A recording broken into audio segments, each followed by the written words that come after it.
안녕하세요. 6월 25일 수요일 아침마다 새로우니 이성지 목사입니다.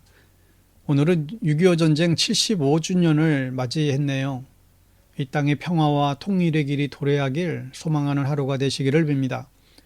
오늘의 묵상 본문은 창세기 12장 2절에서 10절 말씀이고요. 제가 2절 말씀을 봉독합니다. 내가 너로 큰 민족을 이루고 내게 복을 주어 내 이름을 창대하게 하리니 너는 복이 될지라. 아멘. 보통 전도인들이 예수 믿고 복 받으라고 전도합니다. 만약 다른 사람이 여러분에게 예수 믿고 무슨 복을 받으셨어요? 라고 물어본다면 무엇이라고 답을 하시겠습니까? 내가 받은 복은 이것이다 라고 당당하게 말할 수 있는 복이 무엇이 있을까요? 오늘 말씀을 통해서 우리가 무슨 복을 받았고 또 앞으로 어떤 복을 받아야 할지 생각하는 시간이 되시기를 바랍니다. 지난 시간을 돌이켜보면 아브라함의 아버지 데라는 가족들을 이끌고 갈대아 우르를 떠나서 가나안 땅을 향해 갑니다. 그런데 가던 길에 하란이라는 도시에서 데라는 정착해서 살고 또 거기서 죽음을 맞이하고 말지요.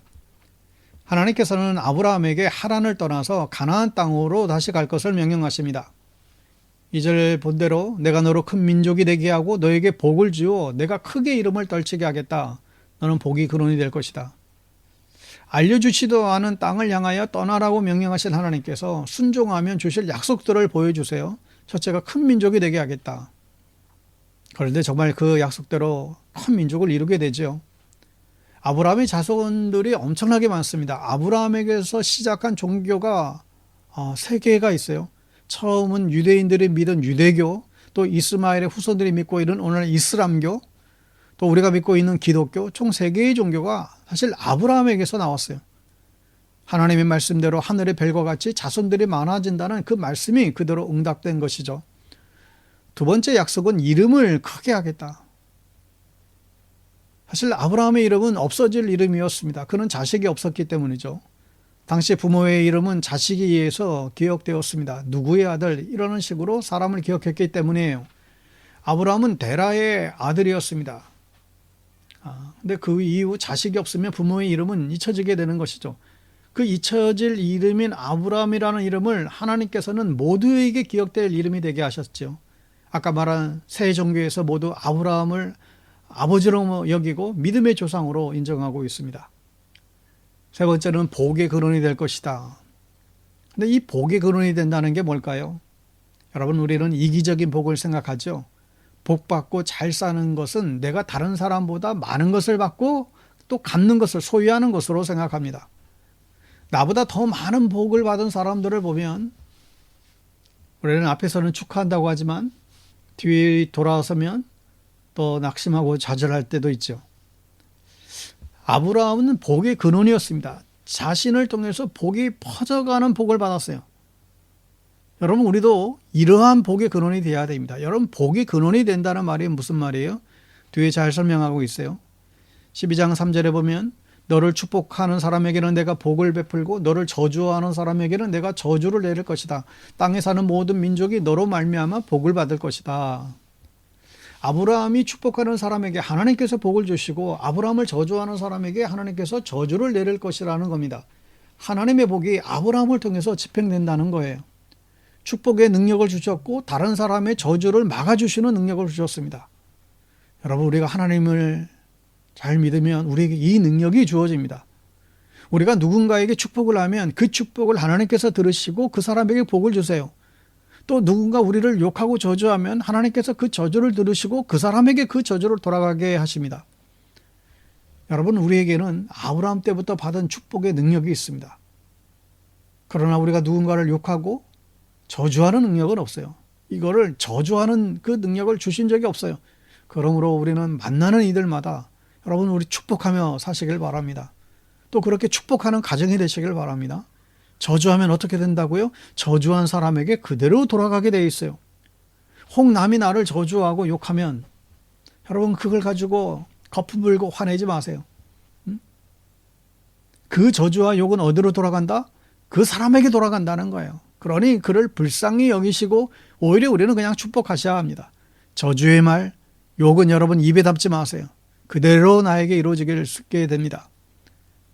여러분, 늘 축복하며 사시길 바랍니다. 늘 축복의 말로 여러분 인사하시기 바랍니다. 축복은 하나님께서 우리에게 주신 사명과 같습니다. 우리가 복의 근원이 되려면 근원에서 축복이 나와야 돼요. 매일매일 가족을 축복하세요. 저주의 말을 버리고 축복의 말을 내 입에 가득 담고 살 수 있기를 축원합니다. 사랑하는 여러분, 우리는 복의 근원이 되어야 됩니다. 흔히 이기적인 복을 기복주의라고 하죠. 내가 복을 받기 위하여 하나님 믿는 거예요.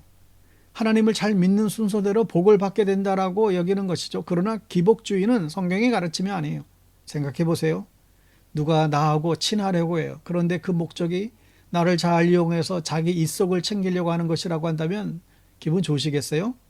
우리가 하나님을 이용해서 부자가 되려는 목적이라고 한다면 하나님은 정말 서운하실 것입니다. 여러분, 잘 사는 것과 부자는 동의어가 아닙니다. 잘 사는 것이 뭐예요? 우리의 삶의 질이 높아지는 것이죠. 이건 리치, 부자가 아니라 하나님을 믿으면 우리의 삶이 건강해져요. 이걸 잘 사는 것이라고 하죠. 여러분의 인생이 잘 사는 복이 있기를 바랍니다. 예수 믿고도 우리는 가난해질 수도 있어요. 예수 믿고도 건강하지 못할 수도 있죠. 그러나 우리가 정말 받아야 할 복은 예수님 믿고 천국 가는 복입니다. 우리의 영혼이 받는 복이에요. 이 복은 누구나 다 받으셔야 됩니다. 게다가 아브라함은 육신의 복도 받았지요.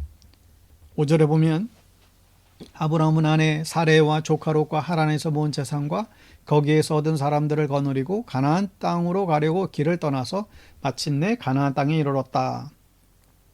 이상하게 아브라함은 잘 됩니다. 먹고 살기 힘들어서 여기저기 옮겨 다니게 되는데 옮기는 곳마다 하나님께서 복을 주세요. 잠시 머물렀던 하란에서도 재산을 모았고 사람을 모을 수가 있었죠. 하나님께서 아브라함에게 함께 하셨기 때문입니다. 믿음의 길을 가는 아브라함에게 하나님께서 복을 주셨어요. 우리들에게도 이런 복이 있기를 축원합니다.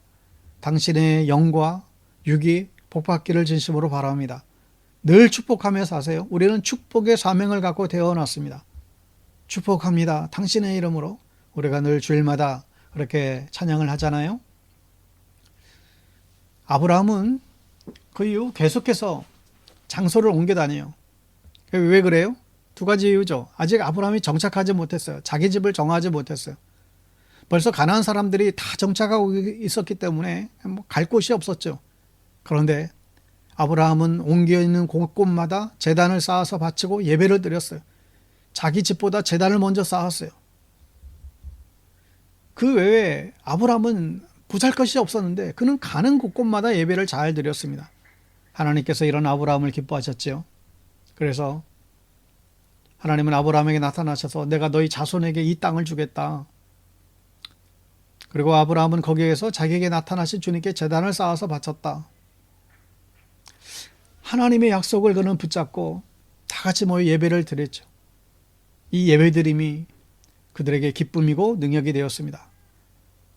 앞으로도 수많은 고통스러운 상황이 아브라함을 괴롭히게 할 것입니다. 그럼에도 아브라함이 넘어지지 않고 이길 수 있는 능력은 예배에 있었습니다.